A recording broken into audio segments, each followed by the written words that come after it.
And with that, we've done it. Karl Mark's Capital. Dr. Karl Marx's Capital Volume 1 is now complete. Oh my God. What a journey. Yeah. Yeah.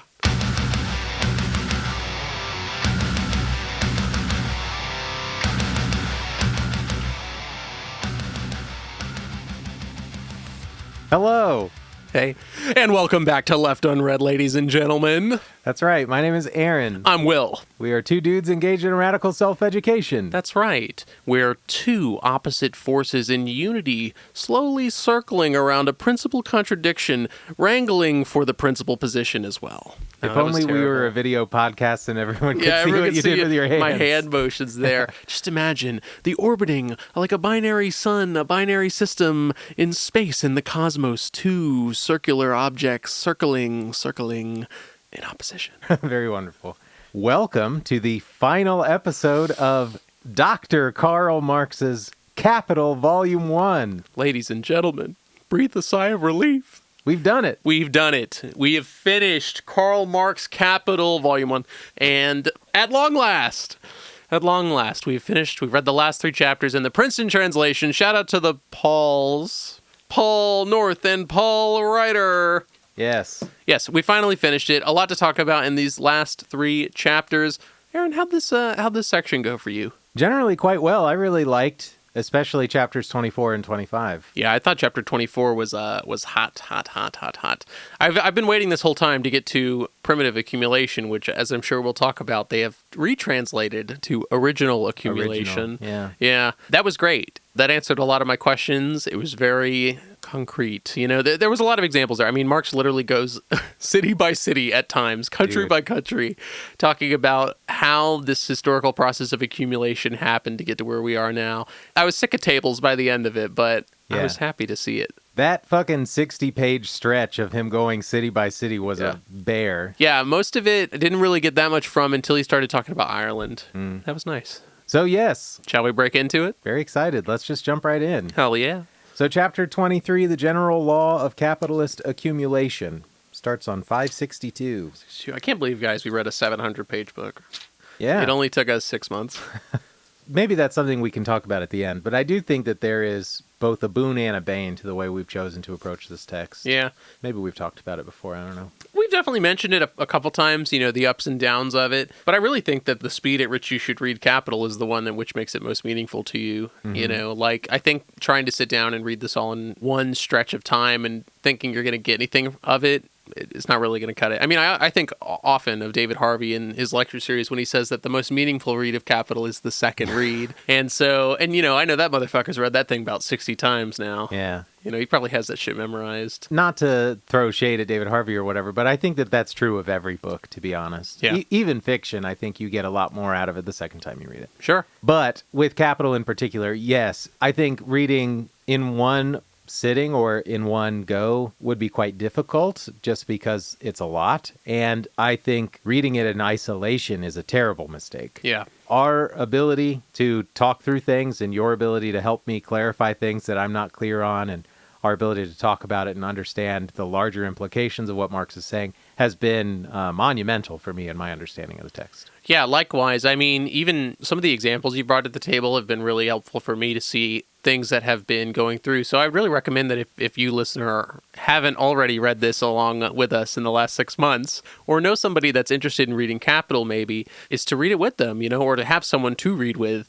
I know that there's endless series online, including this one now, where you can read Capital alongside someone, you know, and even hearing a discussion about the kinds of things that you are thinking about and working through will really help you crystallize a lot of this information in a way that just reading it on its own wouldn't do. You know, this isn't a book I would not take notes on for obvious reasons. Yeah, I'll second that. How do you want to jump in? I would say this chapter 23, The General Law of Capitalist Accumulation, the first part, I think, is really just kind of spelling out how accumulation occurs or what it is. But I don't think he gives a super clear definition of what he means by accumulation at this point. I think that the biggest part that I got from the beginning of this chapter is simply the way that capitalist production reproduces itself. You know, like accumulation is just is just, it's a summation of reproduction. Reproduction on a larger and larger scale. That's what Marx refers to as accumulation in here.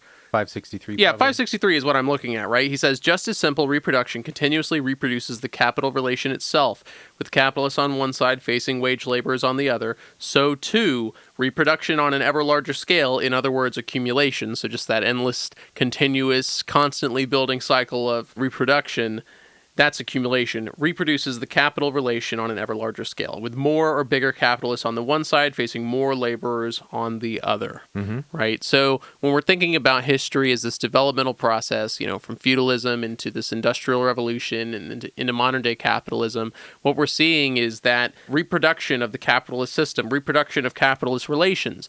We're talking about literally the relationship between capitalists and bourgeoisie. You can see populations of people tightening into those two groups over history. And that's largely what Marx is talking about when he's talking about original accumulation. Yeah, you can see that even within the cycle of a capitalist and the wage laborers working under that capitalist, and that the surplus value that is being siphoned off of the workers from the capitalist eventually is going to be invested into more constant capital that will create more wage laborers, and ultimately you're reproducing that system over and over again to the ends of massive accumulation on the side of the capitalist. Right. And I love the way that Marx actually talks about the beginning of this process, because he says that it was wickedly efficient in the beginning, right? I know that there's a part where he says, the conditions of accumulation we have been presupposing are comparatively good for workers. Under these conditions, the workers' relations with capital, the relations of dependence, is dressed in bearable forms, or as Eden says, easy and liberal ones. Yeah. Right? So much so were those early relations of productions more easy and liberal. They hadn't tightened to that point of sheer antagonism yet, right? Even, as Marx says, Adam Smith, Ricardo, and others mistakenly treated that accumulation as what occurs when productive workers consume the entire capitalized part of the surplus product, right? So just as you're saying, right, we're taking that surplus and we're reinvesting it. In the beginning of this process of accumulation that was so efficient that early economists looked at that part being reinvested and said, that's the whole ball game. All of that capital is being reinvested into this cycle. And that's because that early process was part of this really rapid acceleration of capitalist accumulation. And to that end, as you just mentioned, that seems initially as comparatively good for workers, but Marx spells out pretty quickly that it's not. I would point us to two things. Back to 563. Okay. I do think it's interesting at the bottom of that paragraph from which you read, Marx tells us that the accumulation of capital is therefore the propagation of the proletariat. I just think it's funny that capitalists create the proletariat. The only thing they actually make is a proletarian workforce to exploit. But then, back to 567, we get these two banger quotes from Marx back to back, and we just got to read them. Yeah. Because he says, yes, it might seem like it's comparatively good for workers, but such things don't wipe away the wage laborer's relationship of dependence and his exploitation any more than better clothes, food, and treatment, and a larger peculium do that for the slave. So it's like new shoes, still exploited. Right. And he tells us right after that is another banger.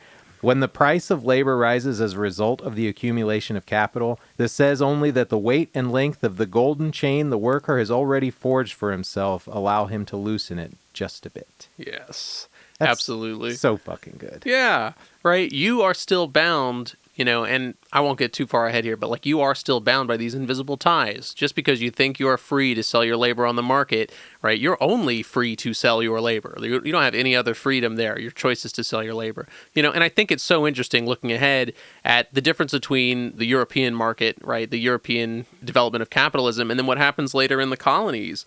Well, we'll just have to come back to it. That's so good. And the beauty of that metaphor, the golden chain, is one that he's saying we're forging the means of our own demise, our own subjugation ultimately, because, we're the ones being hired to make the chain, but that chain is the thing that's going to be pulled back on us to hold the reins if we try to go a little too hard or a little too far with our expectation of what a worker should be granted.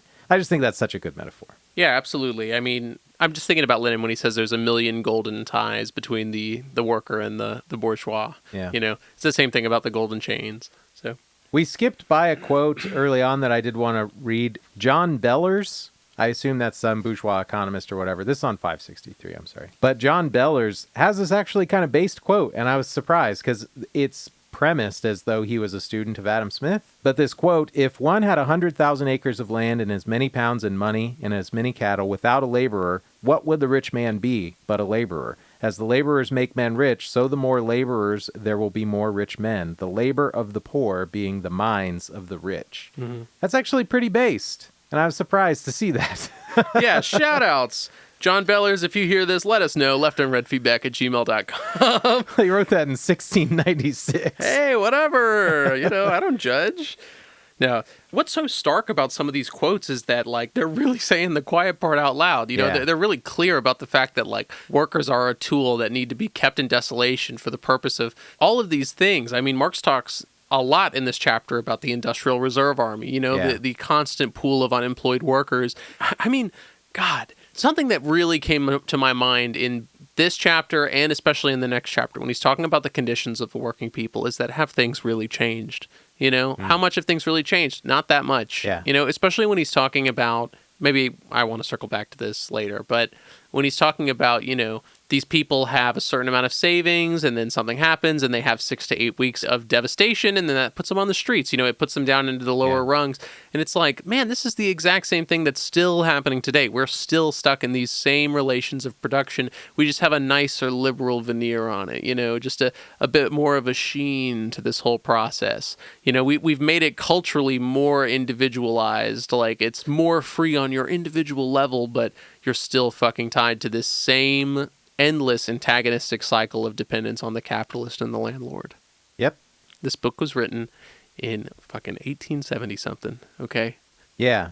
And I guess to that end, and on 564, we get this quote from Marx: to make the society, which of course consists of non-workers, happy and people easy under the meanest circumstances, it is requisite that great numbers of them should be ignorant as well as poor. Yeah. And kind of to your point, like, things haven't really changed. The idea is it's known by these capitalists that an educated proletariat is dangerous. Right. And so, well, on one end, they need to try to mystify or make opaque the process of capitalist relation, of the social relation between the capitalists and the worker, so it doesn't seem exploitative. But on the other end, they need to also just put them in a position where they can't be allowed to do anything other than work and focus on working for survival, because if they have too much time on their hands, too much free liberty to do with what they wish, it's very possible that they'll see the exploitation, the boot on their neck, and they'll respond in kind. Yeah, especially in the colonial chapter when he's talking about the ability of workers to gain their own means, right? To gain ownership of their own means, whether that's their own land or their own, technical ability. Like I'm thinking about when he's talking about people cultivating land and then doing a side hobby that's their main pursuit, like blacksmithing and stuff like that. Like that's something that's kind of run through my mind throughout the reading of this entire book, is that how attached are the proletariat to the bourgeois? Like I've been testing that link because it's part of the hustle grind mentality, honestly. Like I will separate myself from this labor process by creating my own, in many ways that's making towards your own capitalism. Even on 564, the page we're on, I love the quote at the top where he says, as they, the workers, ought to be kept from starving, so they should receive nothing worth saving. If here and there one of the lowest class by uncommon industry and by pinching his belly lifts himself above, nobody ought to hinder him. Like there is still a possibility to separate yourself from this process to become the capitalist. And that's the kind of independence that the capitalist is not afraid of, but like they're dubious of, like they need to ensure that that's a hard thing to do because they want to keep so many people in this surplus industrial army. They want to keep so many people at the risk of exploitation, or even to a second tier of that, to be threatened by those people that are in the lowest rung. Well, and to that end also, the capitalist, I don't know that I would say needs, but certainly can benefit from one or two of those cases occurring where it can be seen in the popular cultural zeitgeist that someone was able to lift themselves out of poverty. Sure. Because that makes it a lot easier to weaponize the exploitation being impressed upon all workers as an individual failing. Yeah. It was like, well, fucking... Yeah, if Dave Thomas can make Wendy's without a high school degree, although he did go and get his GED for this exact reason. Anyone can, right? Bill Gates started Microsoft in his garage. Yeah, all that fucking shit. Yeah. And it's like, yeah, those stories are very useful to the capitalist, in fact, because it has a placating effect where it's like, it's not that I'm being exploited, it's that I'm not grinding hard enough. Yeah. Right. It's an individual failing. Yeah. Totally. I just don't want to skip by this on 565. There are some instances in these chapters where you can see the Marxist conception of the state as put forth by someone like maybe Lenin, right? I'm looking at the footnote 4 on 565. Eden should have asked who created these civil institutions. From the standpoint he adopts, which is that of juridical illusion, he doesn't see the law as a product of the material relations of production. Instead, he sees the relations of production as the product of the law. So it just made me think about, when we talk about the state often, I have been running on the working definition of the state as one class organized against another, right? One class organized for the suppression of another. And if your material conditions of society are based on the exploitation of the proletariat by the bourgeoisie, then the apparatus that the state created is meant to reinforce that. And so there were a few times in these chapters where I was thinking about the state as that tool, and not even just in the capitalist construction, but also for our own purposes. Yeah. So just wanted to point that out there because we haven't really gotten that much talk about the state as an idea in this book, which I don't think obviously is Marx's purpose of writing this, but It's interesting to see that kind of peeking through here. And if you, listener, have some recommendations on Marx's text on the state, let us know at leftoverfeedback@gmail.com. Lightning fast. I don't really have anything else in part 1. Yeah, well, okay. I mean, we did just briefly mention what Marx is talking about in a lot of this section, which is the surplus industrial army, right? Yeah, the Industrial Reserve Army. Yes, the Industrial Reserve Army. Marx is so keen on military metaphors, by the way. He's used that quite a few times. We haven't really pointed it out, but it's always the army, the cavalry, two armies facing in battle, very oppositionally directed. Okay, do you want to go to the next section? Yeah. Part 2. Variable capital decreases in relative terms during the course of accumulation and the concentration that accompanies it. Yeah. Yeah, so this can get a little jargony, this section, I guess, but ultimately this is where he's going to start talking about concentration, but he doesn't really get there until pretty far into this section. But I did have a thought here on this page, what we are actually producing societally. And a lot of this just made me think about the way that if society's purpose is to reproduce the capitalist relation, what are the things that it allows for production? I'm thinking again about the terms of the relations being easy and liberal, right? A good that is a necessity for survival, the production of that, it's incidental. Because, and honestly, I'm thinking about the quote from Marx in the last time we read Capital, where he says that if workers could survive on air, they wouldn't need to sell themselves. Because, okay, there's an overlap in the things that people need and want and the things that are necessary for capitalist reproduction. Those things are what get produced by society. The reasons that capitalists invest so heavily in things like agriculture and whatnot is because they are literally necessary for the reproduction of capital as well. Yeah. Things that fall outside of that purview are neglected. What society considers a necessity is not based on what humans actually need. Instead, it is based now on what capitalism needs. And the things that capitalism needs that just so happen to overlap with human needs, those are things that get produced. It's not that it's human necessity that is driving the production of those things, but it is instead capitalist necessity. Yeah, I can jive with that. Yeah, it just sprung forth to me here, not necessarily on this page, but even when he's talking about the natural law, the natural order. After a generation has been raised in these capitalist conditions, they view the world as only possible through one way. And I'm just thinking about that restructuring of society again. If we're making production based on what humans actually want and need, what are the kinds of things that'll be produced? I'm not just talking about, food and clothes and shit, but I don't know. There's just there's an excitement to that, right? Like there's all these things that capitalist society doesn't allow to be produced because it is antithetical or it runs opposite to the goals of society, i.e., capitalist reproduction and accumulation. If we're truly living in a society where we can produce for what we need and then also what we want, right, that opens up all of these possibilities that we might not even be able to consider because our viewpoints are literally limited by the focus of capitalist production, capitalist reproduction, capitalist accumulation. Yeah, I mean, this isn't exactly a one-to-one kind of comparison, but I would say look at how many fucking rich kids are artists. Yeah. Like when you don't have to sell your body to survive, how do you choose to spend your time? Yeah, on a billion other things, man. I mean, even like, when we talked about a couple of times now, even the separation from nature, like the ability of people to do intellectual work is based on the fact that they have enough resources around them to not have to do physical work, I'm thinking just about the elevation of humanity, man. The future could be so beautiful. Okay, sorry, that just sprang out to me on this page, and I wanted to get it out there. It was important, so I wrote it down on a Post-it note. Yeah. Well, I don't know how bogged down I want to get in all the technical stuff that he's talking about here. But anyway, his concept of organic composition, he opens this section on 570 by saying, if we presuppose that in the course of accumulation, no change occurs in the ratio between the amount of the means of production and the amount of labor power moving them, Adam Smith treats this presupposition as a self-evident axiom. What he overlooks is that as accumulation takes place, a revolution occurs in the ratio between the means of production and the labor power that moves them. So it's not a fixed thing, because this revolution is reflected in the changing composition of capital's value, in the varying ratio between the capital's constant and variable components, or between the valuable components that are turned into the means of production and labor power. That's what Marx is calling organic composition. And that's a necessary prerequisite for this concept of capitalist concentration that he's getting to further in this section.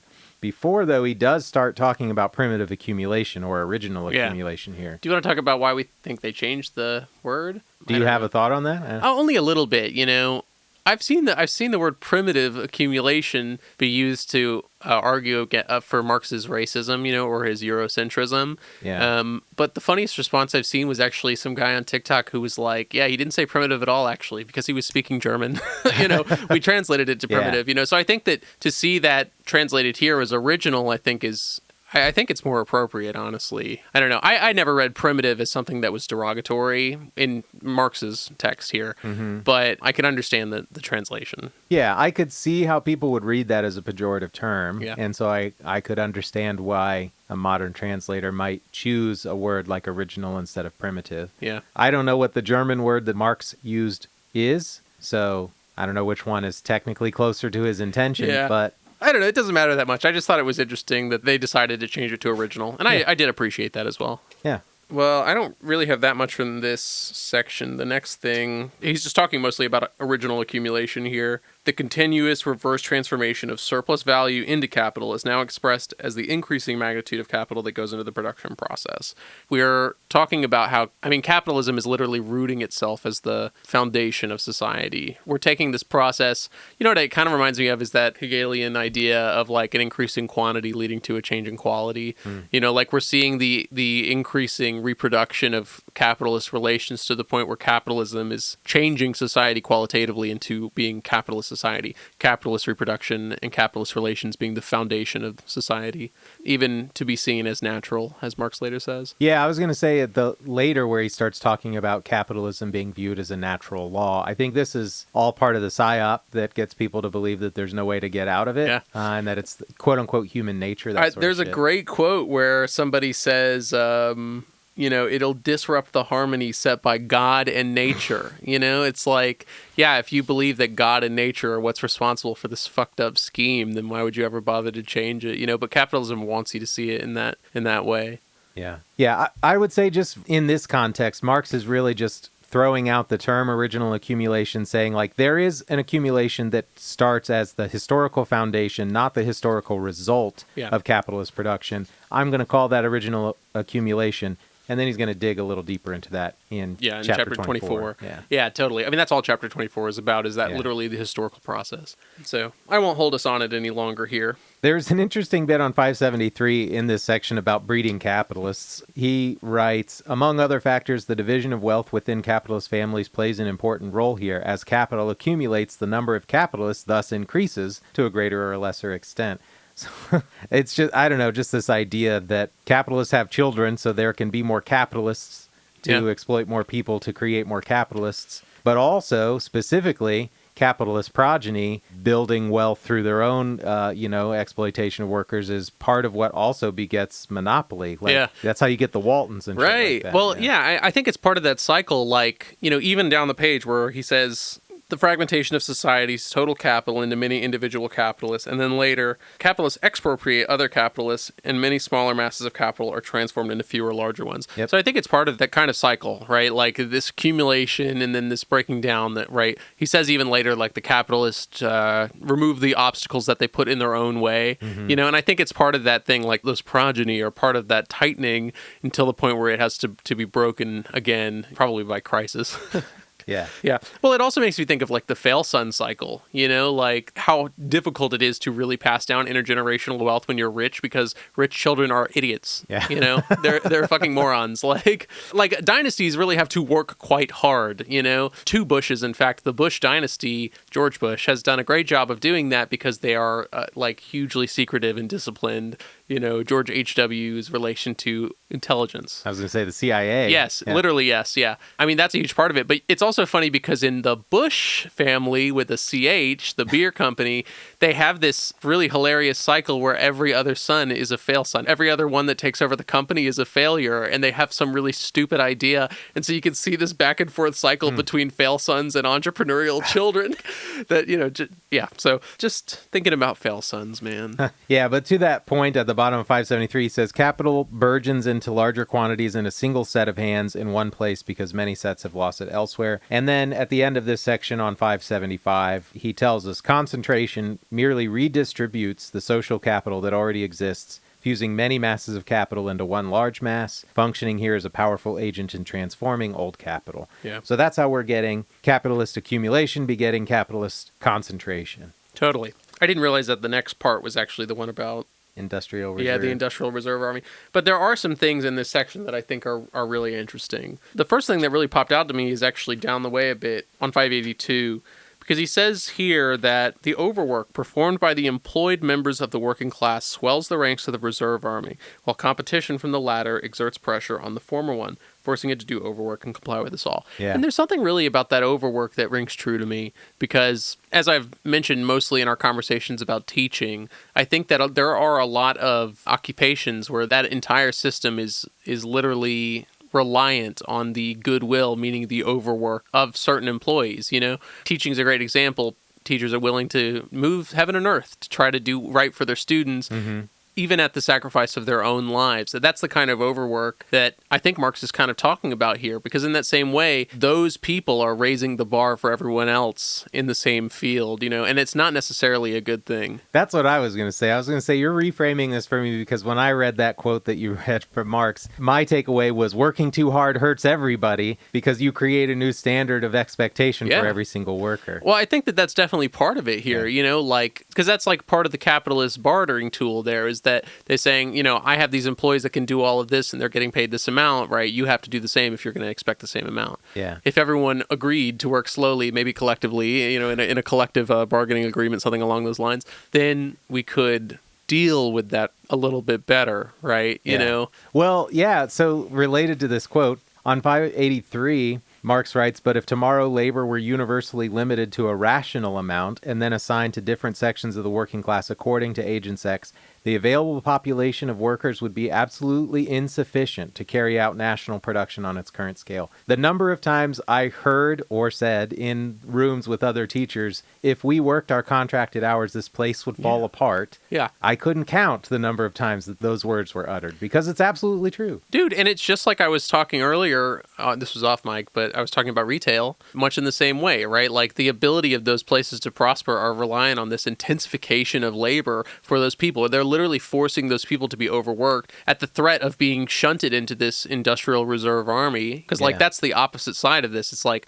all of those people below you serve as a reinforcement. Like you better fucking work hard or else you'll be out on the streets like those guys, you know? And so like you can see it in so many different industries in society, you know, almost as if it's like one of the main things going on in our antagonistic relation between fucking capital. You know? Yeah.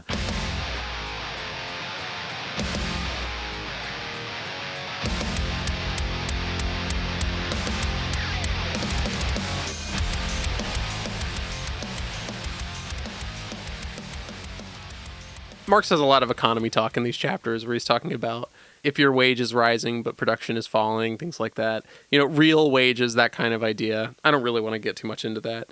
But he does say at the bottom of 585, If on one hand, capital's accumulation increases the demand for labor, on the other hand, it increases the supply of workers by setting them free, quote unquote. At the same time, the pressure that the existence of unemployed workers puts on the employed ones forces the latter group to set more labor in motion, which makes the supply of labor independent of the supply of workers, at least to a certain extent. Yeah. And I think it's really interesting. This is kind of, when we're talking about the Western world, capitalists are ruthlessly adherent to supply and demand, or they're at least willing to prop up the idea of supply and demand as being something that's like natural, a driving force, something that has to be dealt with. Whereas later on, I'm sure we'll discuss this in the colonies, they're willing to shirk those laws of supply and demand because it's more beneficial for them in the long run of capitalist production, right? In the pursuit of the creation of capitalist structures in the New World, they literally have to overlook those same supply and demand principles. Whereas here, when the worker starts talking about collective action, right, then the capitalist cries bloody murder. That's what Marx says.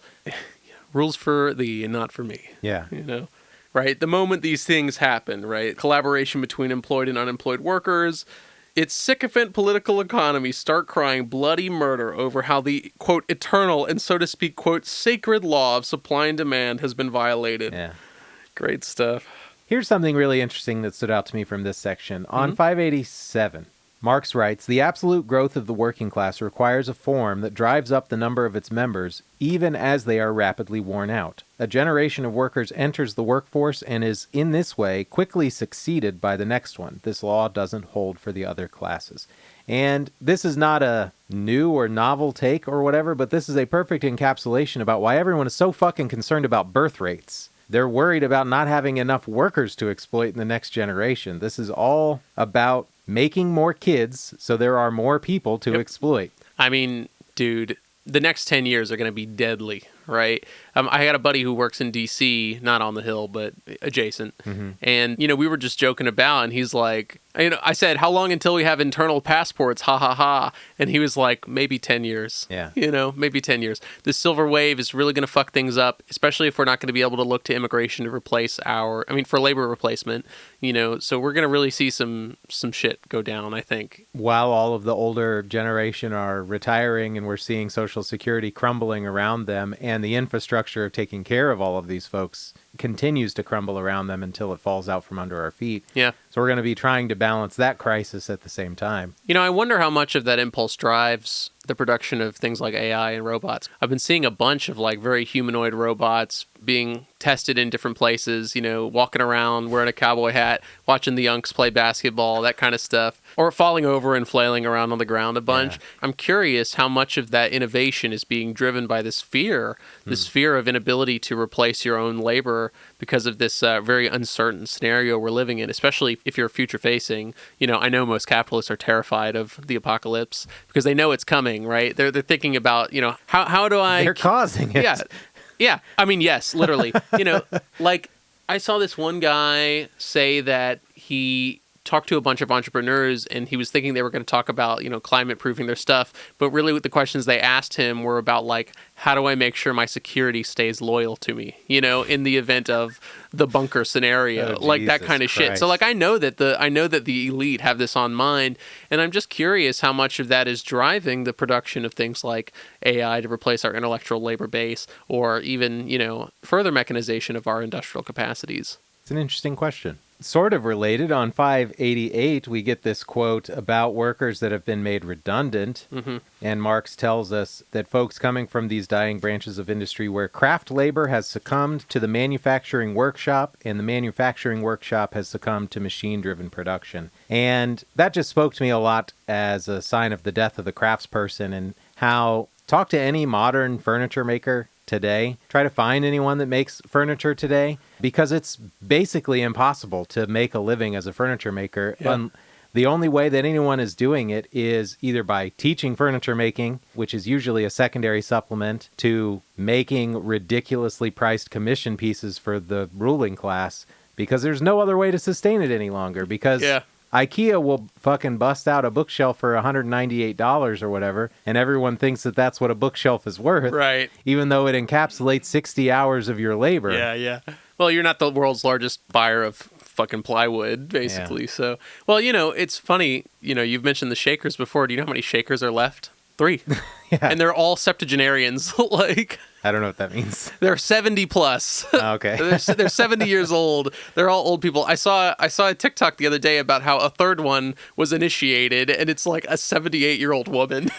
It's like, Finally made it. wow, we've done it, y'all. Yeah. Sorry. Yeah, so where are we at? 588? Yeah. He does mention the lumpen proletariat here, and I was a little bit curious because we've kind of wrangled with what the definition of lumpen proletariat really means. Here, Mark says that they're vagabonds, criminals, and prostitutes, right? Although I will say that that's just the lumpen proletariat proper, right? Maybe the auxiliary lumpen proletariat includes many more people.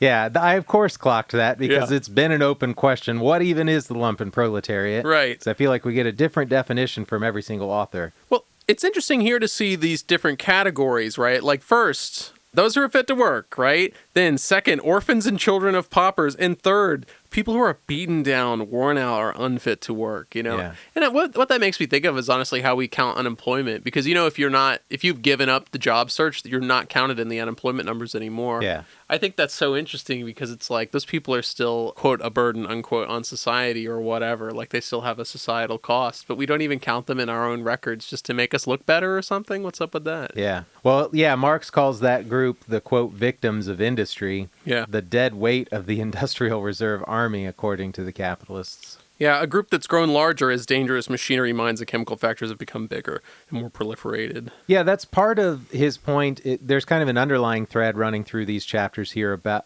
that he's not speaking to directly, really, about mechanization in industry, and how that allows the capitalists to get more labor from fewer workers. Right.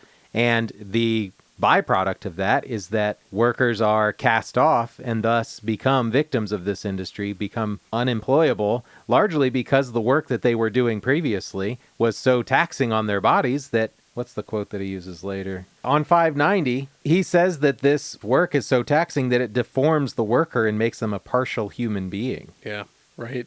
They recast his work as torture. They alienate the worker from the intellectual powers needed for the labor process. They subject him to a hateful, supremely petty despotism during the labor process and turn his lifetime into labor time, right? They thrust his wife and children under the wheels of the juggernaut that is capital. That's right. Oh my God. Carl. He's going for it. Yeah. Well, just to continue on that same kind of rhetoric on 591, I saw this as almost a summary. He says, so the accumulation of wealth on one side of the capital relation is simultaneously the accumulation of misery, torturous labor, slavery, ignorance, brutality, and moral degradation on the opposite side, where we find the class whose own product is produced as capital. So there's accumulation on both ends of this relation. It's just the capitalist accumulates wealth, while the worker accumulates misery, ignorance, and brutality. Yeah, I looked back at 578 because there's something he says there that's, I'll just read it. If a surplus population of workers necessarily results when accumulation occurs or when wealth develops based on capitalist production, such a population becomes, on the other hand, a mechanism of capitalist accumulation and even one of the conditions that allow for the capitalist mode of production to exist. So it's like these people being cast off aren't a bug, right? It's a feature. Yeah. You know, this is literally part of the process of reproduction. It is necessary for pressure to be put on the working people, for pressure to be put on not working people, all of these things that are forcing people back into the labor market to have no other option in society but to sell their labor to the capitalists. That is a product. That is a purposeful creation of capitalism. That's just something that I really wanted to stress, is that this is not just a byproduct. It is purposeful. Yeah, because it's fear-driven. You have to fear unemployment because unemployment could mean starvation, could mean homelessness. If you were guaranteed a wage, this is what's so interesting about the rhetoric that people use about, like, people that say shit like communism works in theory but not in practice, where they say stuff like, what incentive does the worker have to work if all of their needs are met? Yeah. That's a really weird reframing of the point, which is that capitalism's only incentive is not die. Yeah. You know what I mean? It's like... Yeah, the incentive is like, you're going to starve to death. Yeah. That's why you work, you know? Exactly. We're taking a fearful incentive and trying to make it something that's like cooperative, you know? Something that's like, oh, I understand voluntarily that my contribution contribution to society's productive power is what allows me to live societally. Yeah, how many fucking people hate their fucking job, like hate it for many reasons? How many people can barely make it through their job but continue to work even though it's taking a physical toll on their body? The point is that you have no freedom to leave that position under capitalism because you're not guaranteed the things that you need to survive, so you continue to toil. Yeah, you fucking, you know, the only option you have is to spend the rest of your life in this fucking miserable existence. Like, what does that do to your mental condition? You know, that like seriously can fuck with you.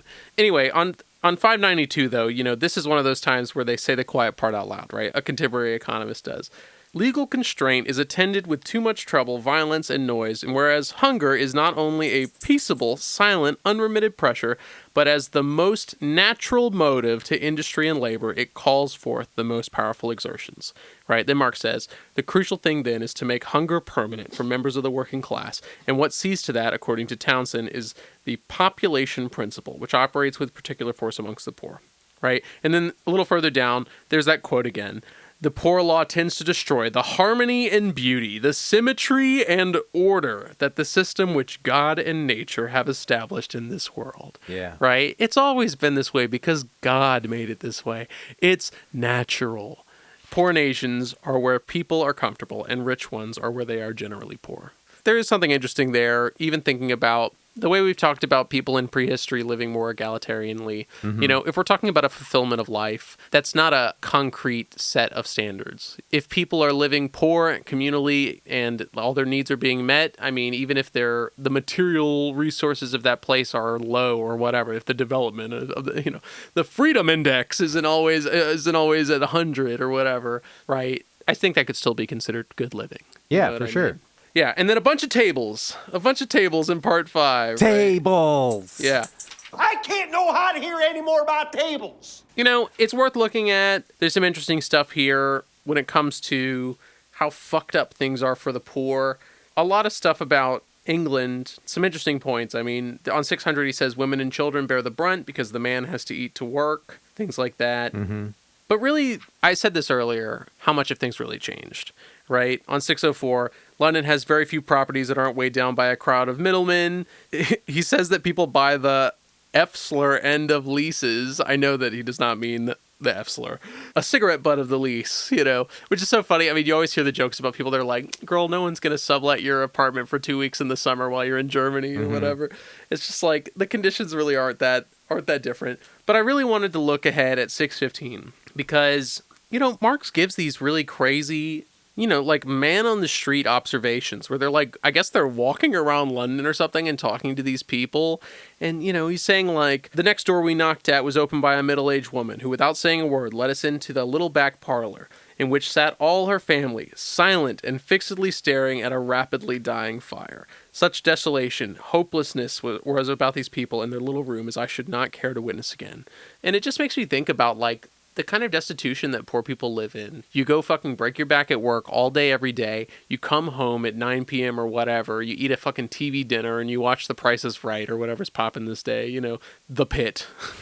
And it's just like, how much have things really changed? Even in that footnote on the next page, he's talking about these people are being forced into worse and worse conditions until finally, what can you do? Once this extreme limit has been reached, the slightest rise in their means of subsistence, and finally, the family asks to be put on the destitute list. You know, how many times do you hear the fact that, you know, Americans don't have $500 in their bank account? You know, they're one missed paycheck away from being on the streets. Yep. You know, it's the same structures, the same systems of this capitalist production that we're dealing with today.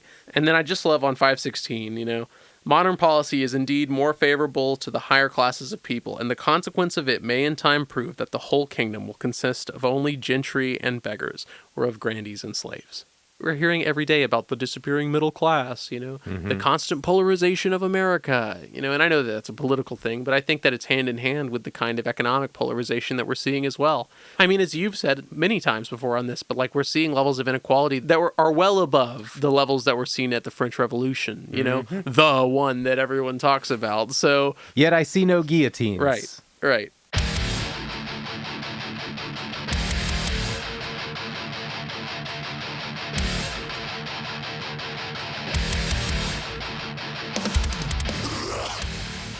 So, chapter 24. Yes.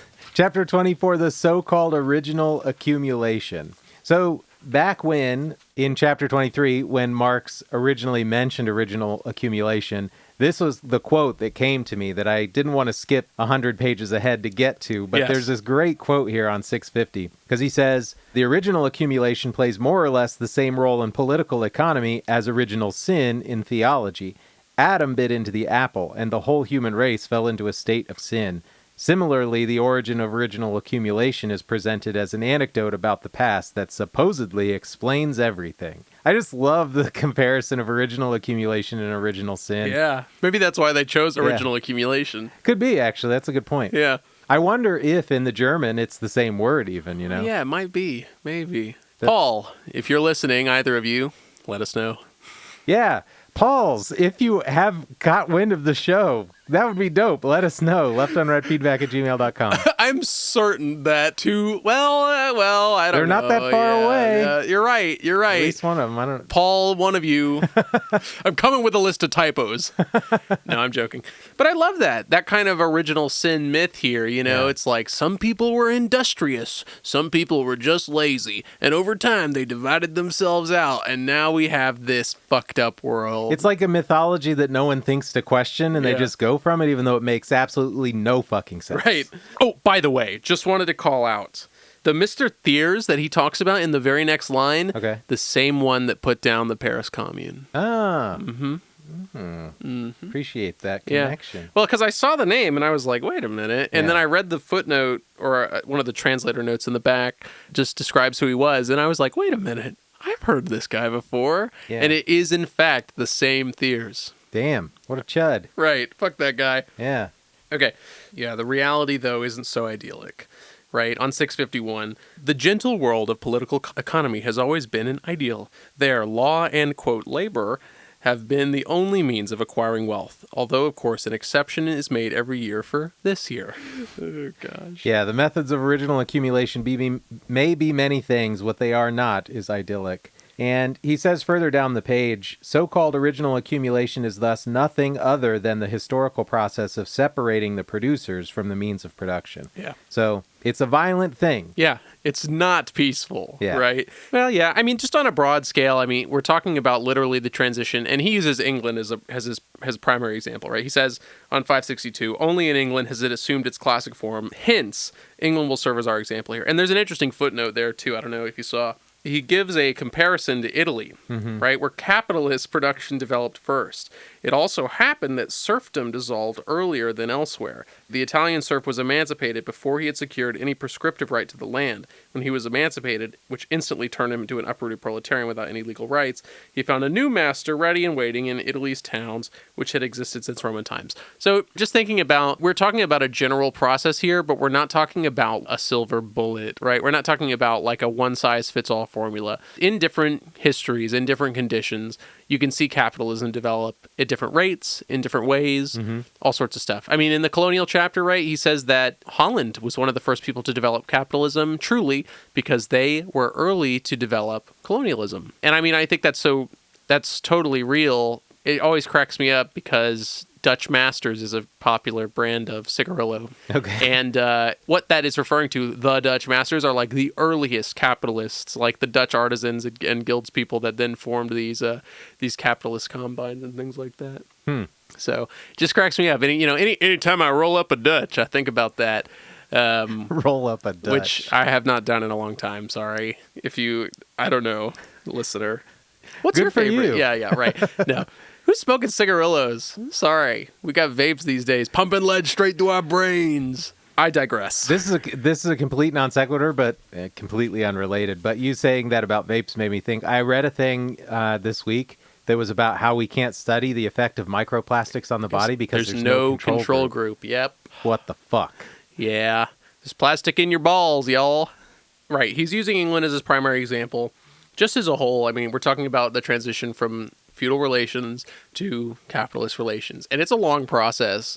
I think some of the most interesting stuff in this chapter is the way that these aristocracies kind of had to wrangle with the relations of labor and capital to kind of meet these things that Marx described in the previous chapter. You know, like I really think about, and this is much later, but all of the horrid fucking punishments for like being unemployed or even like for paying a wage higher than the standard. Imagine you walk into a town and then a medieval cop, I guess, rolls up to you on horseback and is like, show me your beggar's license or else licensed vagabonds. Yeah, or you're whipped and branded and imprisoned for 10 years. It's like, holy shit, dude. Pretty brutal. Yeah, what the fuck? So, sorry, I keep derailing us. But yes, we're talking about enclosure. We're talking about the fact that there were common lands originally that, as we had talked about earlier, that allowed us a level of independence from the capitalist. It allowed the peasantry a level of independence from the capitalists. They could produce things that they needed on their own time, with their own labor, with their own materials, and their own means. Means which were communally owned. And I think it's interesting the way that Marx describes, right, it's land being gifted from landlord to landlord. These lands did exist under technically the ownership of someone, right? A feudal lord. Yeah, a baron, whatever. And as the process of enclosure is happening, right, we're seeing essentially those people take their claim to the land and enforce it in order to strip the land away from the people that are relying on it. Yeah, you seize it and then lease it, effectively. Yeah, right? It's from landlord to landlord, right? Similar to how he says earlier that the expropriators expropriate each other, like it's being passed from hand to hand. And as an effect of that, we see that final step in the creation of capitalism, right? A labor market. Labor has no choice but to put itself on the market because all of these other, literally the means of production were slowly siphoned off from the public sphere into the private one. Yeah, and then restriction is placed upon the land held privately that then limits even anybody's ability to get it or use it usefully. There's an interesting thing. He gives this example from London talking about Charles I, I believe, made it illegal to build a house inside a 10-mile radius of London without attaching 4 acres of land to it because a few acres to the cottage would make the laborers too independent. This idea that you control the land and limit access to it in a way that limits a worker's ability to be self-reliant, right? Because you need them to be reliant on the land that you are leasing them and unable to be reliant on themselves. Yeah. You need them still to be chained to this relation. Yeah. I mean, and you can even see that in the development of the individual worker themselves. They say that these original people were serfs and then they shift to free farmers. They become sharecropping, and then that sharecropper finally, it's transformed into a more modern form where all of their production comes from the hiring of other labor, right? The commodity becomes labor, ultimately. Yeah. So we're still just talking about, he's charting this throughout the history of England, right? The rule of William and Mary, the Glorious Revolution he talks about on 658. I love that he says, the state lands fraudulently appropriated this way, along with the plundered church estates that weren't lost during the Republican Revolution, eventually became the princely domains of today's English oligarchy. Yeah. And I would point out on 663, he mentions that over 3.5 million acres of land were taken in this context. He says, has the agricultural population been compensated with so much as a farthing for the 3,511,770 acres stolen from it between 1801 and 1831, and thanks to Parliament's maneuvering, gifted to landlords by landlords? Gifted to landlords by landlords. Exactly that thing. 3.5 million acres. Yep. Okay. So what we're talking about here is roughly the size of Connecticut. That's a lot. That's a fuck ton, right? That's a state. That's a state. And I know it's Connecticut, but like, goddamn. Imagine if, like, I don't know, Puerto Rico was a public park and then the next day it was stolen. Yeah, I'm going to skip very far ahead real quick for a quote, but I don't want to jump that far ahead in the text, obviously. But on page 700, Marx tells us that this allows colonizers to, quote, kill 2 birds with 1 stone because they let the state give virgin soil an artificial price, one independent of the law of supply and demand, price that will force immigrants to perform wage labor for a long time in order to have enough wealth to buy the land and thus become independent farmers. Yes. Yeah, the Wakefield scheme there. I'll save my thoughts until we get to chapter 25, but it's very funny, especially in looking at Australia. Marx has some interesting digs at Australia here. Yeah, for sure. Yeah. So yeah, gifted from landlord to landlord, right? Anywhere they smelled profit, right? I love, they're talking about on these next 2 pages, the movements of the Scots. I'm looking at 665, right? When those men smelled the scent of fish, they detected something profitable. They leased land on the shores to large fishmongers from London, and the Scots were driven away from this place too. What else we got going on here? I'm good for that section. He does the typical Marx thing where the very last paragraph is a summary of the entire section. So you could, quick note, if you need to get through Capital very quickly for some reason, just read the final paragraph of every section, and he's probably telling you everything he spent 4 pages explaining, which is what he does here. I think the last paragraph works very well as a summary of this section. Jesus Christ. Sorry, I'm just looking at all of these branding rules again. Beggars older than 14 without a license are to be flogged hard and branded on the right earlobe, unless someone wants to put them to work for a year. Just imagine, you're walking by the local branding station and you're like, give me that one. I'll take him for a year, right? Yeah. Crazy shit. Yeah. Wow. Crazy. I know we're talking about 1572 here, but goddamn. There is another notice of state power on 671.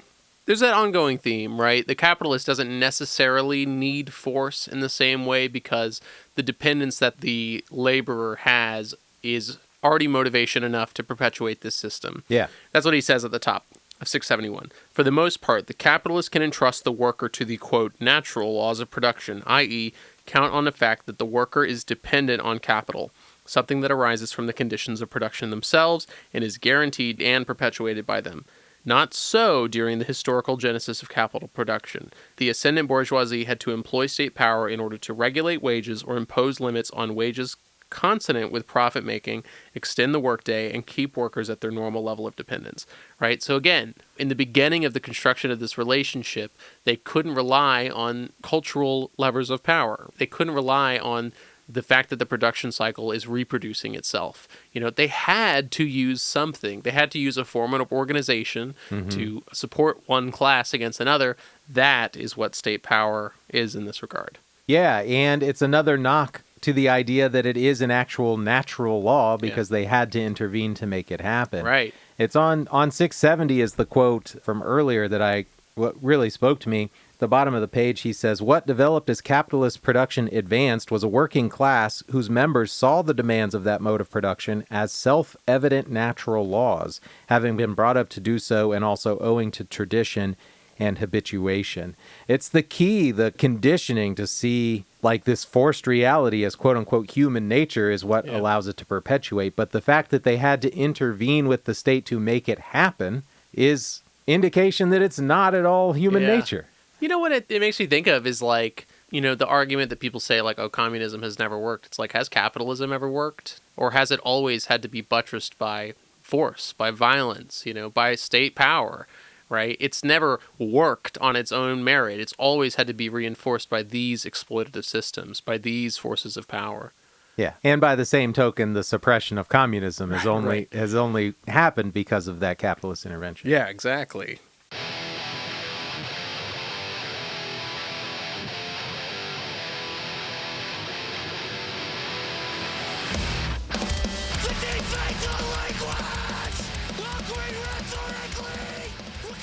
I think there's something interesting, just kind of a glimpse of it on 671 still, kind of in the middle. He says, in both places, masters and workers existed in close proximity in a social sense. There's a way at which the rich separates itself for the purpose of not having to be integrated. You can even see that in the structures of management, thinking about a place where maybe, I don't know if this is true for your job, but in a place where you work, the person at the top of the chain you might never see. In my job, I certainly have never met the CEO. I've seen the president once, but it was in a fucking pep talk. You know what I mean? I'm just going down the line, right? The vice president is in the warehouse every now and then, but every time he opens his mouth, all I can hear is fucking sheer exploitation. I mean, he's a devil. The manager below him is technically in the warehouse, but he's so removed from the process that I know he's only thinking in dollar signs. The person below him is my boss, and I know that he is literally on the floor and sees everything happening. So it's literally this detachment as you go up the line. Yeah,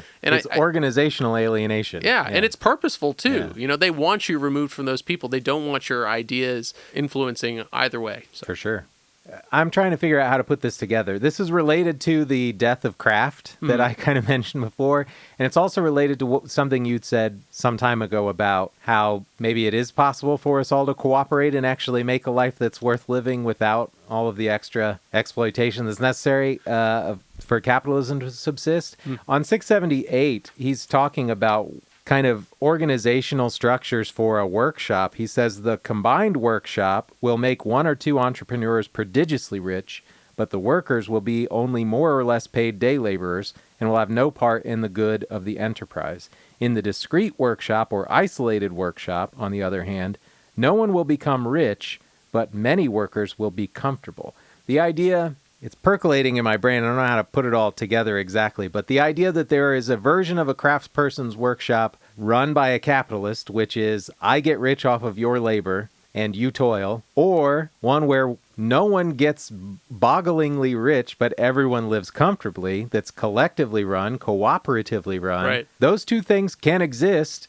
Why the fuck are we picking one over the other one? You know what I mean? Well, yeah, that's like the crux of this whole thing, right? That's the crux of original accumulation in the first place. Why don't we have this other structure? Well, it's because those capitalists exist, right? Yeah. They brought themselves into being with force, with state power, and with violence. It's not and now, zero sum. Yeah, we're living in the wake of that, that's the reason we still have to deal with these structures, is because capitalists exist. And the continuation of that idea that it's somehow the God-given natural law. Right. Yeah. Why would you interrupt that, And that's the thing, too, is that we see those kind of cooperative structures. Like when we talked about co-ops before, I'm thinking about in Reform or Revolution, right? Rosa Luxemburg, where she says that like a workers' cooperative, if it still exists in capitalist society, will ultimately be pushed into capitalism, And it's that same thing. Like the reason that these kinds of shops couldn't exist, even though they would be more beneficial for everyone involved, except the capitalist, right, is because it is in competition on a societal scale with capitalist production,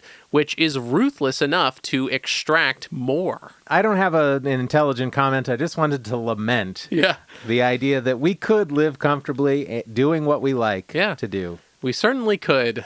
It's a disheartening thought, like we could do it. Yeah. Like it could happen. What's stopping us? Everything. Everything. Yeah. Most things. It's tightly woven fabric of society. Well, Marx asks this rhetorical question on 682. What characterizes the dawn of the era of the capitalist error production? is right, goddammit. The error of capitalist production. Sorry. What is his answer? Gold and silver were discovered in America. The native population there was wiped out, enslaved, and entombed in mines. India was conquered and plundered, and Africa was turned into a commercial hunting preserve with dark-skinned people as the prey. These idyllic processes largely constitute original accumulation. Yeah. So his answer, original accumulation, is colonial imperialism. It's like the meme. It's a colonial imperialism. It always has been. Yeah. It's this our dominative expansion of the market all over the globe. My God. Yeah. And that's what's so interesting to me, too, is that this is a side note. This is a little tangential, right? But I'm thinking about why Marx chose England. That's a criticism of Marx, is that there's this Eurocentric ideal. Like he's looking at the West. He's looking at the political economy of the West. The rest of the world didn't develop that way. And I'm like, that's not the point. The point is that this system that maybe started in Europe has taken over the world. There is no alternative right now. Like, yeah, there might be alternatives that lie historically in ideas that came out of other parts of the world. Maybe that's worth looking into as we're exploring alternatives to capitalism. But when we're dealing with capitalism, we're dealing with Western-style capitalism. We're talking about something that was fucking birthed from England, from Holland, right? From these places, from these fucking cracker-ass nations, man. I mean, like, that's what we're talking about. Yeah, it's a distinction between the colonizer and the colonized. Yeah. Like, of course, he's focusing on the power that is enacting colonization as a mechanism of imperialist capitalism, because that's what he's studying. Yeah. Yeah. Yeah, and as we'll see in chapter 25, I mean, you can see the way that the Western style of capitalist production has to be altered to be applied to the colonies. It has to. It goes under different rules because it is literally dealing with different things. There's an availability of land. There's availability of the means of production, right? That's Air quotes on availability. Availability, right. There's a conquerability of land. So I think that capitalism is the thing. It is the global system right now. Like there's not anything else. It's capitalism, or even as Marx says, I think in chapter 25, right? Capitalism that exists along a dying old form of production. It's still capitalism at the end of the day, right? I don't care that you're a constitutional monarch. That doesn't mean shit to me. Yeah. The criticism of Marxism as a Eurocentric ideology comes from the idea that the focus of study is so focused on European authors, even though they weren't the only people talking about communal living at the time. And I think that that's a valid criticism. Yeah. But I don't think it's valid to criticize Marx for a focus on, say, England, as the center of capitalist hegemony, because they were the center of capitalist hegemony. Right. Yeah, no, I totally agree with you. I mean, I think that the solution might not necessarily come from Western ideas, but the problem definitely is. Yeah. The problem definitely is. What else we got in this chapter? I know we're getting towards the end of it here. I have a quote on 688. He talks a little bit about the history of the British East India Company, which I think is something that gets brought up all of the time when you're talking to other Marxists about the impacts of capitalism. Right. He talks about the Puritans a little bit. There's some interesting stuff in there. Yeah.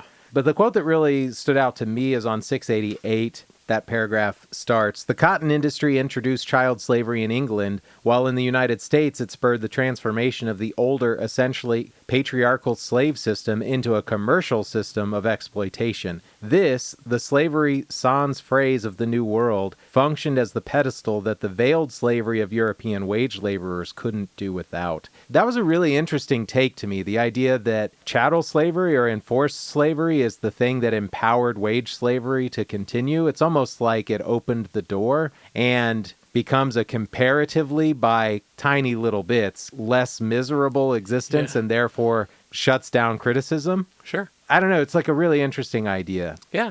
I think that in this, we see a lot of the discussion that we've had about the conflict between the global north and the global south, especially when we talked about nature and thinking about slavery as the thing that allowed the development of humanity. I think that that's what Marx is talking about here. Mm-hmm. Like that outlet of the colonies and their usage of slavery is partially what helped to prop up the capitalist production in Europe. I think that that's accurate. Yeah. I mean, especially when you're talking about America, like the U.S. What's that is that Greg Grandin who wrote that book about the fucking frontier? You know how America's always been based on the frontier in some capacity? Like, that's that same thing. Like, I know this is in chapter 25, but when he's talking about the waves of immigration coming to the East Coast just quick enough to replace the people going out west, it's like much in the same way, the colonies are what served as an outlet for the excess population of Europe. So, I think that that's really valid here.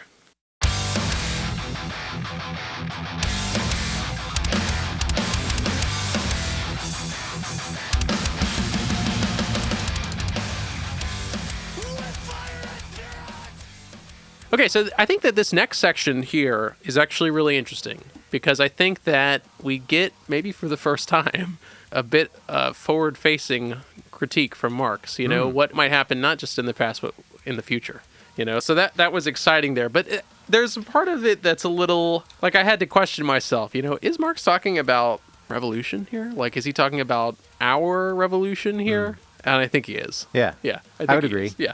All right. So I'm just looking at 690 and 691, right? We're talking about that development. I maybe have a thought in that regard then. Okay. Because I do have a few quotes marked here on 690. And number 1 near the top, he says, "This mode of production, capitalist production, presupposes that the land and the other means of production are split up, which excludes concentrating them." Which, to me, planted in my mind this idea that he's suggesting that freedom and monopoly cannot coexist. You can't have free people living under a situation where capital is concentrated so strongly, so much. Sure. And he goes on to say the individual and scattered means of production are concentrated, and thus the diminutive holdings of the many are transformed into the giant holdings of the few. Right. We see that disparity growing, while the land and the means of subsistence and instruments of labor are thereby expropriated from the great majority of people. So there's a conflict presented even further. So we see more and more divide between the ruling class and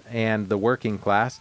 And not only that, the ruling class then is taking their means to expropriate from the great majority of people, literally the land they're living on, their ability to live, their subsistence.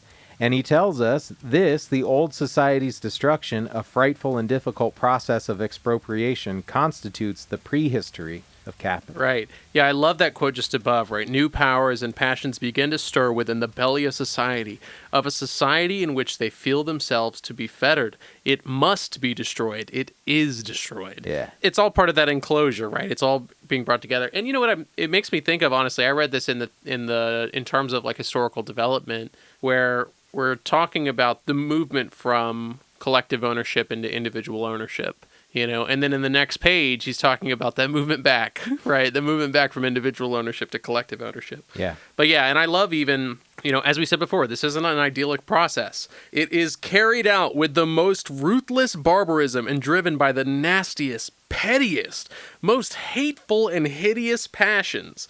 It is supplanted by capitalist private property right, the exploitation on someone else's formerly free labor. Yep. That development continues. A change likewise occurs in the way private owners are expropriated. No longer is the self-supporting worker the target of expropriation. It is now the capitalist who exploits many workers, right? Its target is now the capitalist. And that makes me think of like the startup culture, right? Like, how do I get rich? I build up my little startup, and then that gets bought out by a bigger startup, you know? One capitalist kills off many others, right? It's that further concentration. That's your out, right? That's your means of independence. Shark Tank. Yeah, it's to exploit all these people on a small level to create some kind of exploitative innovation, some innovative exploitation, pardon me, and then to wrap that up and sell it to a larger capitalist, you know? 1870-something. Okay, 1870-something. But then it's this next section where I started to wonder, are we talking about the future here? The number of capitalist magnates fall continuously, and the remaining ones monopolize and usurp for themselves all advantages that this process of transformation holds. Meanwhile, misery increases, as does the amount of pressure, subjugation, degradation, and exploitation inflicted upon the constantly growing working class. The outrage felt by the members of that class also increases, and they are brought together and are trained and organized by the mechanism of capitalist production itself. Like the workshop, the factory, literally is bringing together the proletariat in a way that allows them to organize, Also, as part of that, right, the creation of, the Industrial Reserve Army, right, is literally creating the proletariat, the mass of people that will then overthrow this process, right? That's what I was thinking this whole time, And now he says, capital's monopoly now shackles the very mode of production that had flourished because of and under it. The concentration of the means of production and the socialization of labor reach the point where neither process is compatible with its capitalist shell. This burst forth, and now the bell tolls for capitalist private property. The expropriators are expropriated. Hell yeah. Yeah, sick as hell on page 691, 10 pages out from the end of the volume to be like, yeah, let's get it. Yeah. Yeah, so he does a little, the negation and the negation of the negation after that. I don't know if you had any thoughts on that one. I didn't, but the last line in this paragraph chapter is the one that really got me. Yeah. In the first case, a few usurpers expropriate a great many people. In the second, a great many people expropriate a few usurpers. We have nothing to lose but our chains. Yeah, fuck yeah, dude. So fucking good. All right, and finally, the modern theory of colonization. Yes, sir. The title has a footnote of its own, by the way. Of course it does. Yeah. And I will say that this chapter, I think, was a little more complex than I was expecting. He talks a lot about, what makes the colonies different from the main stage of capitalist production in Europe. And there's some things about that I think are really interesting, especially, as you mentioned earlier, like the Wakefield scheme.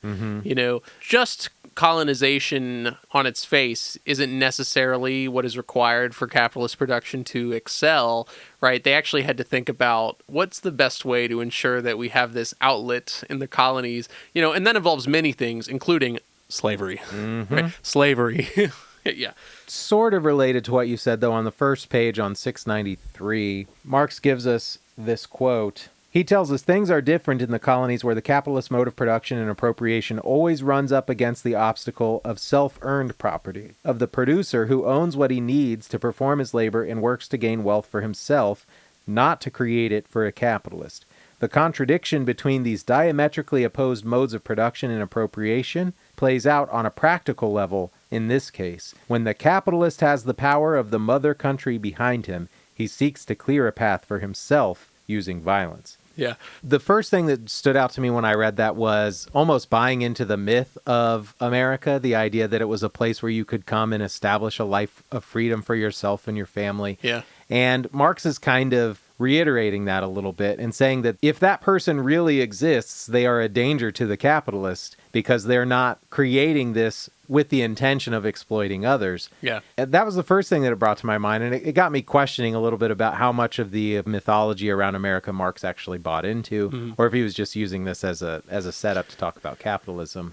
Yeah, I think that it's interesting because I'm just thinking of the way that capitalism wants to reproduce itself. Is that what we're seeing here is just like those tendencies being expounded upon under a different kind of social contract, as Marx says, right? It's a different set of circumstances. Like when he says, like, in the West, the process of accumulation is complete, this is a capitalist production in a set of circumstances which otherwise would not allow for capitalist production, like the enclosure of the land, for example. That's what Marx says is required for capitalism to develop in England. But if you're trying to build capitalist production in a place that doesn't have enclosed land, right, how would you do so? One of the answers is to use violence, right, to make a clean breast of it, as he says on the next page.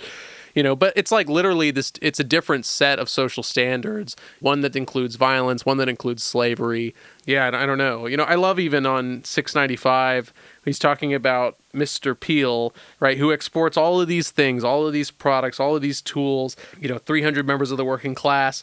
But it says he was left without a servant to make his bed or fetch him water, right? He had thought of everything except to export English relations of production to Swan River, right? So it's the formation of capitalist production under a different set of relations, one in which land and the enclosure of land cannot be used as a bludgeon in the same way, at least under this scheme, right?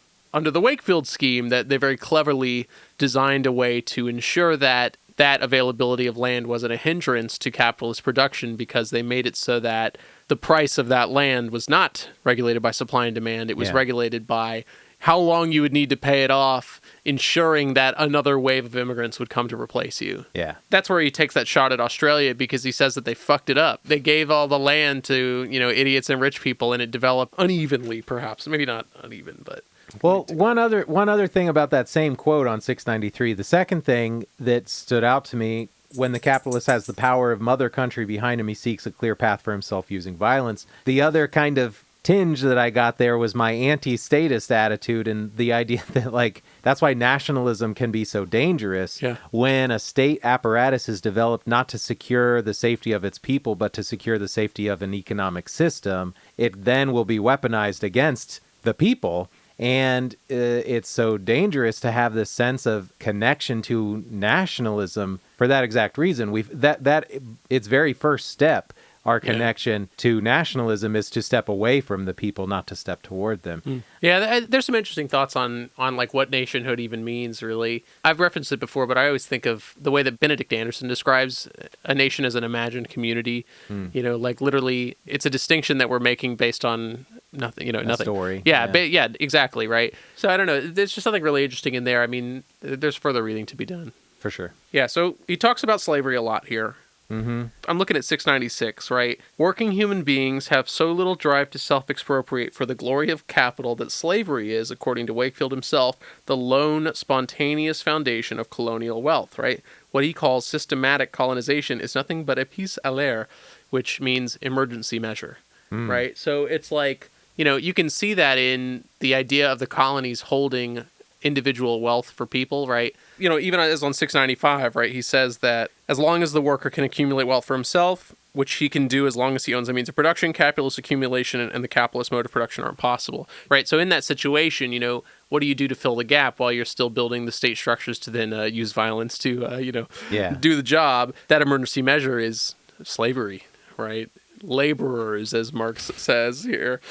This is a completely different direction, but something else that struck me while reading these last two chapters. On the start of chapter 25, Marx tells us that political economy, as a matter of principle, tries to perpetuate the convenient tendency to confuse two kinds of private property. One is property based on a person's own labor. The other is capitalist property, diametrically opposed to the first kind, and in fact produced by its destruction. And this is one of those things that got me wondering, in the modern discourse, you'll hear people talk about the distinction between personal and private property. And we have not read anything where I'm seeing any of the theorists talk about personal property. They always call it private property. I was going to say he does that in here, where he talks about private property versus private property. He calls it capitalist private Yeah. property versus private property. Right. And I'm like, is this where that distinction was birthed from? Yeah, I was thinking that too. Is this another retranslation, right? Yeah. Maybe in the other translations it does say personal property there, But I had that thought also. Because there is quote private property unquote that's Yeah. like made by an analysis of what's needed by the community or the person, I suppose. Yeah. And it's made with their means of production that they own versus capitalist private property, which is made with the means of production not owned by them. Yeah. So yeah, I had that thought too. Okay. I'm glad we were on the same page there. It always occurs to me, and when we read the manifesto, we were talking about private property and talking about homes, and it's like, that's the sort of thing that most people will tell you, your home is, if you own your home, that's personal property, that's not private property. But literally no one ever calls it personal property. So, Right. I mean, like, do we just decide that at some point or what? Well, I don't know. That kind of conversation is so complex because then we're literally talking about the land, Yeah. Because that's what the home is. It's not the house on it, whatever. Yeah. We're talking about like the rights to use the land, Exactly. So Yeah. it's tricky there. Because to own something, right, means you could destroy it. But if we're talking about like the literal soil, what right do you have to obliterate that? Yeah. To use it up, I should say, instead, maybe to destroy. We'll revisit that with one of my questions in a little short bit. Okay. All right. I think that I am through with my shit. Did you have anything else from the last chapter of Karl Mark's Capital 1? No, I don't. All right. So, that was it. We did it. Yes. In other words, that the workers be expropriated, period. That's the last sentence. Flip the page, it's the afterword. It really doesn't feel like the end of the book, also. It really pissed me off, I'm not going to lie, because I was like, not even a conclusion. Yeah. I was expecting a conclusion in the afterword. Instead, he spends the whole time talking about how his reviewers are idiots. Yeah. You I really read the first 2 pages of the afterword like, oh, this is just him shitposting, being mad about what people have said. So I just skimmed the rest. Yeah, I love the Parisian review in Positiviste. I don't know what that was, not a Parisian accent, pardon me. Where he says, they accuse me on one hand of dealing with economic questions metaphysically, while on the other hand, try to guess. It charges that I limit myself to dissecting what is and fail to offer recipes for the eateries of the future. Again, fuck the French, okay? Fuck the French. You said it. And I'll say it again. Yeah, so man, Karl Mark's Capital. Now, before we get to our questions, let's do the cavalcade. Yes, the cavalcade of quotes. My first one is on 569. Okay. In the realm of religion, people are ruled by a product of their own heads, and it is just so in capitalist production, except that here, people are ruled by the products of their own hands. Yeah, that's a fantastic one. Love it. This is a little bit further down, but I just love on this. This doesn't have any theoretical merit, but I love the description of the impossibly beautiful house on 629. Its plaster walls bulged like a lady's dress in a curtsy. One gable end was convex, the other concave. And on the latter was unfortunately the chimney, a curved tube of clay and wood that looked just like an elephant's trunk. A long stick served as a support to keep the chimney from falling. The doorway and window were rhomboidal. Okay. Yeah, just fucked. Quite a spot. Another great one that I actually really love is on 639. Marx did spend a lot of time here talking about agricultural workers, which we kind of skimmed through. Yeah, the capitalist farmer. Yeah, but he's talking about the gang system here, and he says that it's necessary due to the dearth of male labor. The neatly weeded fields of Lincolnshire and its bedraggled human weeds represent the pole and counterpole of capitalist production. Love that. Bedraggled human weeds? Bedraggled human weeds, you know. That's a phrase. Neatly manicured fields and horribly dirty people working them. On 585, back to talking about accumulation, he says, in other words, the mechanism of capitalist production sees to it that when capital grows in absolute terms, no corresponding increase occurs in the general demand for labor.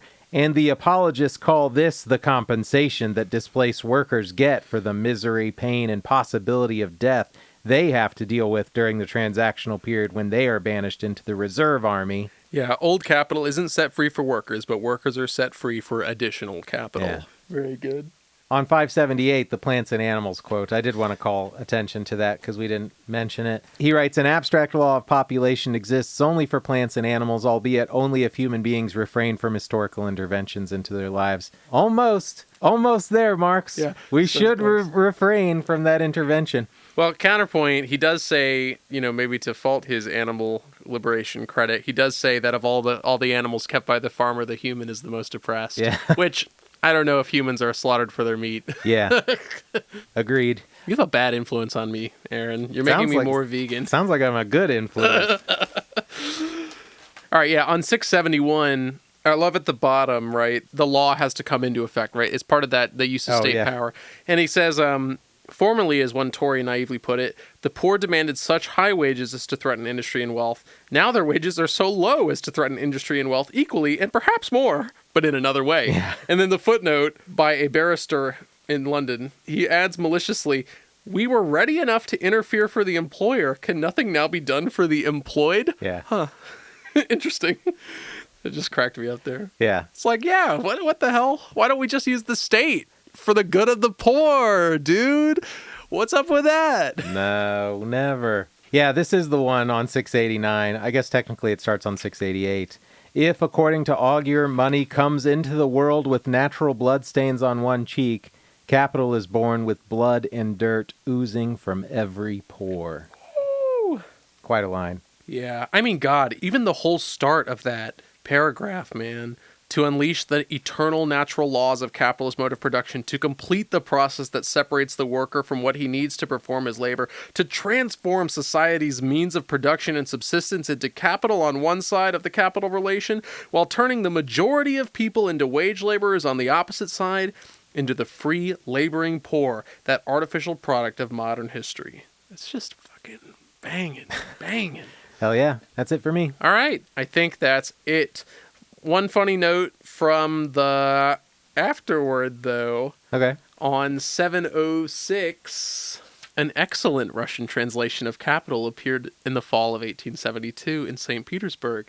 It hasn't taken long for 3,000 copies printed to nearly sell out. Just a bit of foreshadowing there. That's a good point. Yeah. I really enjoyed that. And with that, we've done it. Karl Mark's Capital. Dr. Karl Marx's Capital Volume 1 is now complete. Oh my God. What a journey. Yeah. Yeah. First, we should start with questions. Did these last 3 chapters leave you with any lingering questions? You start. Well, I have 2. Number 1, are we going to read volumes 2 and 3? Fuck. Not anytime soon. Volume 2 is shorter, I know that, but Volume 3 I believe to be quite another behemoth. I've heard that Volume 2 is incredibly arduous. Really? Yes. Literally, I've seen many people say, man, if you thought Volume 1 was boring, just you wait. Yeah, I would say a half-serious question, because I don't really have any strong ambition to read Volumes 2 or 3. No, nor do I. Well, I don't know. I don't want to speak too soon on that, but maybe it's worth reading, like, a companion or something, like something that summarizes. Maybe we could get like Marx for Dummies or something. Capital Volumes 2 and 3 for Dummies. Yeah. There's other things too that I'd like to read from Marx before we do that. Yeah. Same. One of them that has been on my mind a lot is actually the German ideology, which I know isn't an actual Marx piece. It's not like a book that he wrote, but there's a lot in there that I think will fill in some gaps that we've had with Marx. But I'd also like to read like the 18th Brumaire. Those are exactly the 2 that were on my mind. Yeah. I mean, even on top of that, though, like the Civil War in France, I hear is interesting. Okay. I don't think it's one we would read for the show, but it's on my mind also. So, yeah, there's more from Marx I'd like. But I don't know if Volume 2 is coming anytime soon. Yeah. For one, I'm really, just to speak earnestly, I'm looking forward to having an open book schedule again. Yeah, same. There is something, the tism in my brain, I love the idea of a pattern and something that is reliable. I know exactly what's going to be happening. Yeah. That part of it I like. But there are times where maybe we get on a roll or we read something and it's like inspires me to want to, like when we read Blood in My Eye, I really wanted to read Solid Eyed Brother. Yeah. And then it's like, well, where are we going to squeeze it in the Where do we schedule? fit it in, right? Yeah. Well, I always think that we can be flexible with what we're reading, but Capital definitely did lock us into a particular pattern, which I don't know if that's where you want to discuss that here, but I think it was worth spreading out, Yeah, we can talk about that here. I agree. I think I probably have a worse understanding of the text as a whole for having spread it out, because I'm so bad about holding shit in my memory. And the fact that we read the first chapter 6 months ago, it's pretty far gone for me at this point. I can't call it to mind. And so I'm not reading every chapter with every previous chapter still fresh in my memory, if that makes any sense. Well, so I think that has hindered my understanding of the text to a degree, but to a probably equal degree, reading everything that we're reading in the middle and having a chance to practice the application of what we've read from Capital, I think has bolstered that a little bit. It's bulwarked it a bit. That's exactly what I was going to say. I think that the application is really the key, because it's really a question of why do you want to read Capital? Why we wanted to read Capital was, besides the demystification aspect, which I've spoken on, it's to see how this is applicable. It's not necessarily for us to understand formulaically, the relation of labor power to the working day or whatever. It's not the formulas. It's not the tables. That's not why we read it. Yeah, exactly, right? It's for us to understand this framework, to understand the root of Marx's argument being the contradiction of the relations of production, the relations of exchange. And I think that keeping that in mind, it was worth spreading out. If my goal was to take a test on CMC, CM prime C, whatever, then this format of reading this would not have been as useful. But for our purposes, to take the framework of Capital and to apply it to other concepts, to other histories, to our modern day, to our program looking forward, that I think it was a big boon to read, especially as you said, weaving those other readings in, especially because every time we read something else, it would always somehow happen to reference the Capital section that we had just read. And that was not planned. That was pretty out of the blue. It would be cool if it was. Yeah, right? Wow, these guys are Look geniuses, at us. Yeah. So I think spreading it out was worthwhile. But listener, really ask yourself, for what purpose are you reading Capital? What was your other question? It's related to the conversation we were touching on about private property, and what that really means is we're talking about land acquisition. And there's a quote, in fact, that I skipped reading that I thought was maybe better to read in the context of this question. Okay. On 700, Marx tells us, he's talking about the, quote, price for land, and he says, this sufficient price for the land is nothing but a euphemism. It refers to the ransom money the worker has to pay the capitalist for permission to leave the wage labor market and settle on his own land. Yep. And the idea of considering it ransom really stuck in my mind. And we've talked about this previously. I don't remember in which episode, but closing this text, thinking about accumulation and thinking about original accumulation as a historical precedent that we were born into, left me with the question, how does that historic accumulation complicate the reappropriation of land and resources? We talked about land back, any decolonial project. It gets way more complicated because we're not starting from nothing. Right. We're starting from a place where there are people like us that have whole histories on stolen land. So what does that reappropriation look like? This isn't a question I anticipate us having an answer for. What it really is a plea for further reading, I know that I need to read more on this process. And so, listener, if you have any suggestions, leftunreadfeedback@gmail.com. I would love to get that, but it's a kind of an open question that is still in the back of my mind. No, I think it's a superb question, because we think so much of the revolution as being something that smashes, it destroys the old relation. But that old relation has already destroyed an older relation, We're keeping all of these previous experiences in mind as we're moving forward. And I think I absolutely agree with you. A plea needs to be made, we can't just move forward. We have also to look at the past. Yeah. That question is in many ways a naive question, because there are principled, learned scholars that have a very easy, simple answer to it, I'm sure. But I'm not one of those people. So if you're a principled, learned scholar that has an easy answer, please let us know, because I sure don't know what it would be besides As I said on the last time we talked about this, mutual understanding, mutual not craziness, right? Like, I mean, that's what it's going to take, you know? Yeah, the only context I have to offer is knowing what some indigenous groups in the United States say, and it's basically like honor the original treaties that we agreed to, and then that creates a situation where everyone has fair access to land. Yeah. And that seems reasonable to me in this context, but what does that look like globally? What does that mean for colonized lands like in Africa, for example, in India? I don't know. I'm just thinking about that. No, it is unfortunately a huge question. I mean, God, I hadn't even considered places like India and Africa, but it's going to be a collaborative solution. Yeah, you know, it must be. That's really what I got. It has to be. You know, it has to be. Yeah, I think I only have one question, and it's what now? Now that I have this information, what am I actually going to apply it to? That's a good question. You know, I am very happy to have read this. It's like a genuine milestone in my book.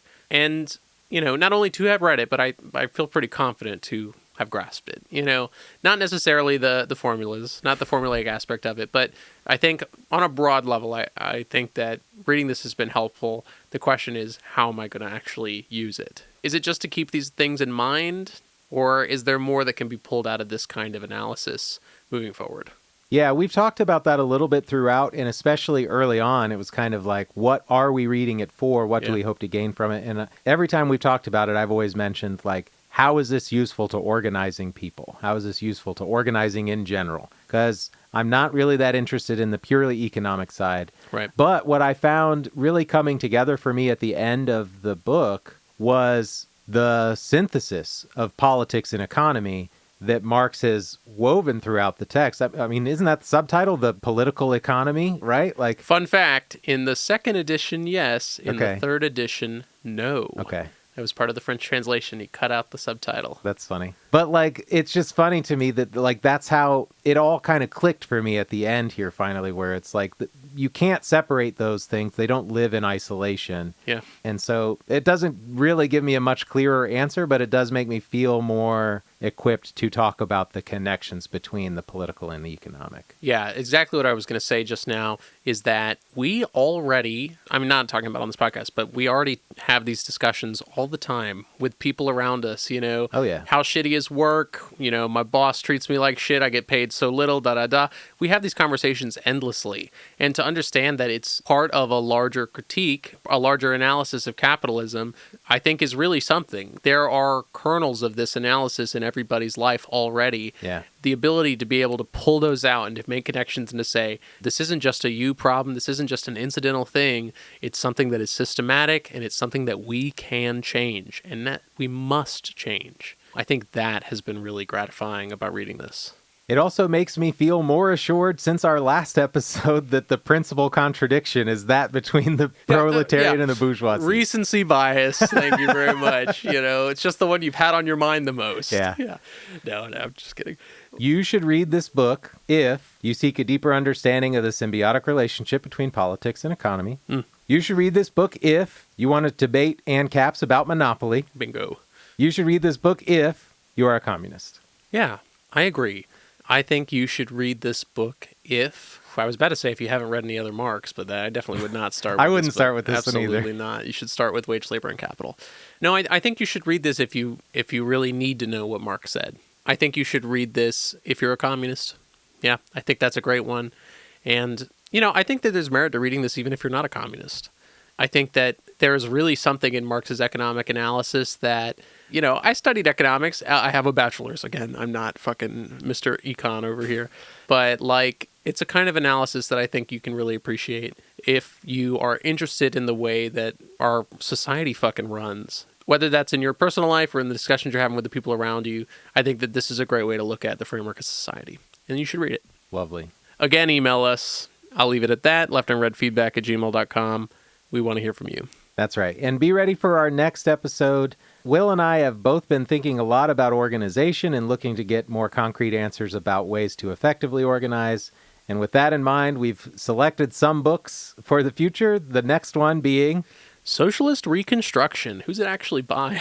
There's not an actual author. It's PSL. PSL, yeah, Yeah. I thought so. I think that there are 29 authors credited in the thanks to contributions by kind of thing in the text. Well, I'm honestly really excited. One, for actual work with an actual party. Out of all the parties, PSL is probably in the top two, in terms of respect, I should say, that I have respect for. And so I am excited to see. And I think it'll be interesting to talk about, Reconstruction. I mean, literally, what does it look like to try to build socialism in here? And I'm curious to see how many critiques I have, how many issues I take with it. Because I'm going to be honest, I don't really fuck with a market.